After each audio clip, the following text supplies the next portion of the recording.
அன்பு நண்பர்களுக்கு வணக்கம். இந்த பாடல் வழியாக ஒரே ஒரு வாசகம் சொல்லுது, அவரை நோக்கி பார்த்தவர்கள் வெட்கப்பட்டு போவதில்லை என்று ஆண்டவர் பரிசுத்த வேதாகமத்திலே சொல்லியிருக்கின்றது. ஆகவே அன்பு நண்பர்களே, நீங்கள் யாராக இருந்தாலும் ஆண்டவர் இயேசு கிறிஸ்துவை நோக்கி பாருங்கள், அப்பொழுது உங்கள் முகம் பிரகாசமடையும்.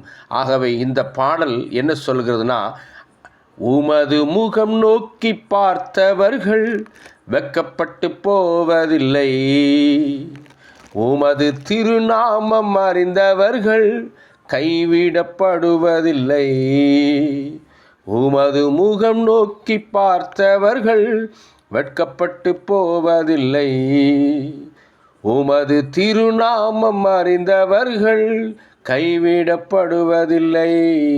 வேதத்தில் சொல்லியிருக்கிறது, கர்த்தரை தன் தெய்வமாய் கொண்டிருக்கிற ஜனங்கள் பாக்கியவான்கள் என்று சொல்லியிருக்கிறது. ஆகவே